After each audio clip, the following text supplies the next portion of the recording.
एक गांव में दीनदयाल नाम का एक किसान रहता था। उसके पास कुछ बंजर जमीन और कुछ हित जमीन थी। उसके पास शंकर दयाल नाम का बेटा, लक्ष्मी नाम की बेटी थी। शंकर दयाल बहुत भोला था। खेत के पास पिता की मदद करता था। उस गांव में किशन नाम का एक ब्याज का व्यापारी था। वो बहुत धोखेबाज और लालची था। एक बार लक्ष्मी की शादी के लिए दीनदयाल किशन जी के पास कुछ पैसे उधारी लिया। शादी अच्छे से हो गई। एक दिन अचानक दीनदयाल गुजर गया। तब शंकर दयाल बहुत दुखी हुआ। इतने में किशन जी वहाँ आकर, क्यों भाई शंकर, तेरे पिताजी तेरी बहन की शादी के लिए मुझसे उधारी लिए हैं भाई। अब तुम्हें उसे चुकाना होगा। अगर चुका नहीं सकते तो तुम्हारा खेत मुझे दे दो, वरना गांव में पंचायती रखूंगा, वरना कोर्ट जाऊंगा, समझे? बाप रे, वो मत करिए। वैसे करोगे तो पिताजी की आत्मा को दुख पहुंचेगा। खेत ले लो, मैं वैसे भी उतने पैसे तो चुका नहीं सकूंगा ना। इस तरह बेचारा खेत के कागज किशन जी को दे दिया।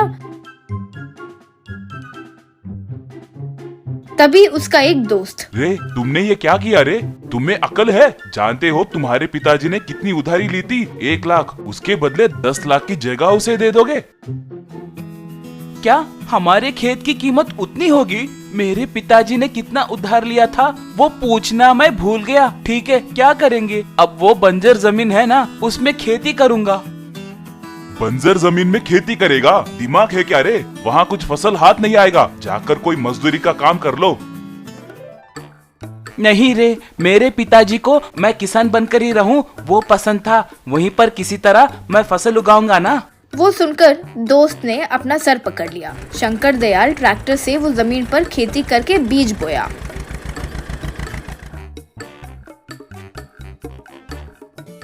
मोटर से पानी भी डाला, लेकिन वहाँ फसल तो उगाई नहीं। उससे शंकर दयाल दुखी था। तो किशन जी उस पर हंसकर उसका मजाक उड़ाए।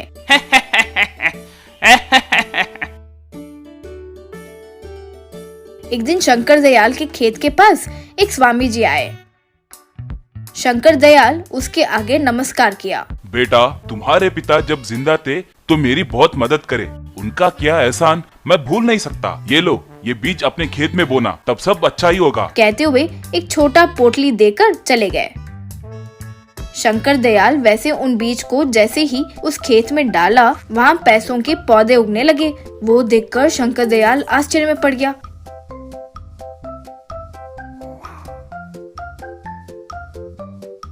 एक ट्रैक्टर लाकर उसमें खेती करने लगा। तब वो सारे पैसे उड़कर ट्रैक्टर में आ गिरे।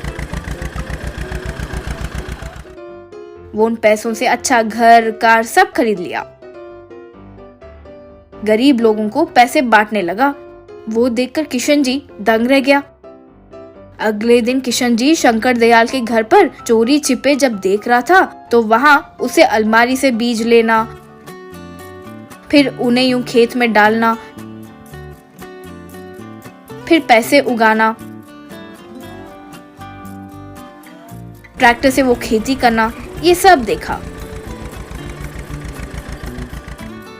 आहा, अब तो ये राज है इसका। अब किसी तरह इसका ये बीज चुराकर करोड़पति बनना होगा, सोचा। उस रात वो शंकर के घर के अंदर गया और अलमारी से उन बीज को चुरा लिया। अगले दिन उसे अपने खेत में डाला। तब पैसे उगे। किशन जी जब ट्रैक्टर से खेती कर रहा था तो पैसे उठकर ट्रैक्टर में आ गिरे।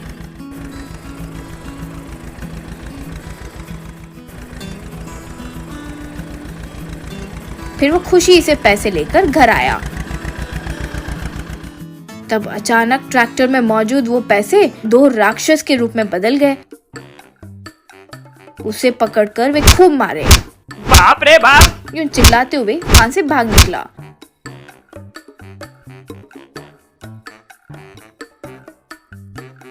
बीज की पोटली फिर से उड़ते उड़ते आकर शंकर दयाल की अलमारी में चली गई।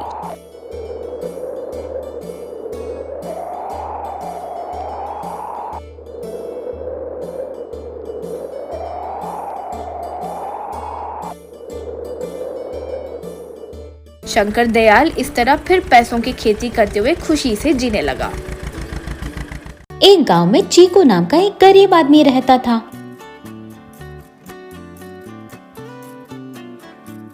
चीकू उस गांव के सामने वुड से तैयार किए हुए टॉयज बेचता। वह रोज 1 या 2 बेचता।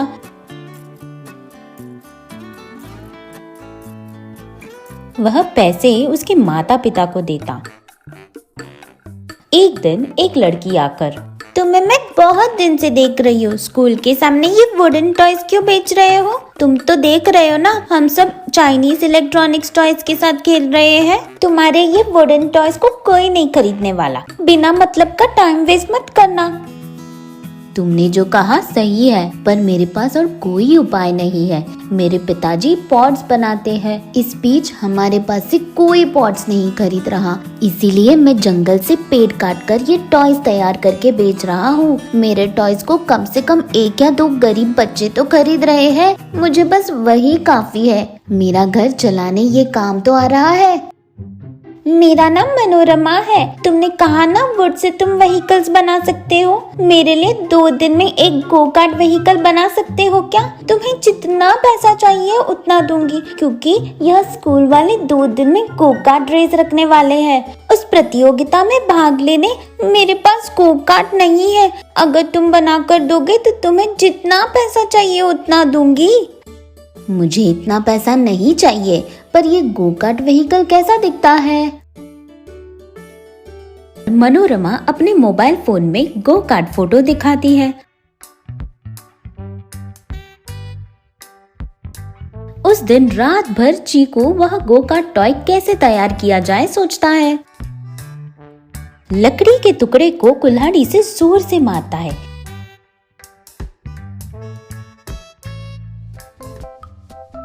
उसे वह गो कार्ट शेप नहीं आ पाता। आखिर में चीकू थक जाता है और उस वुडन के टुकड़े को अपने पिताजी के पॉट चक्र पर रखता है। वह जाकर सो जाता है।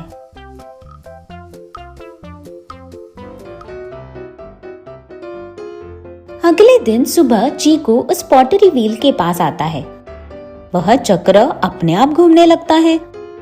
उस चक्र के ऊपर रखे लकड़ी का टुकड़ा कुछ समय में एक वुडन गो कार्ट में बदल जाता है। उसे देख चीकू आश्चर्य हो जाता है। चीकू उस वुडन गो कार्ट को मनोरमा को देता है।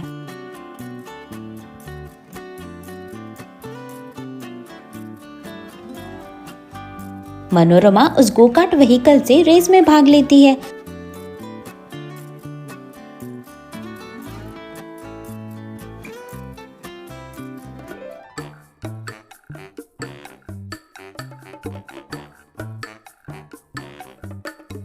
सबसे फास्ट जाकर उस रेस को जीत जाती है।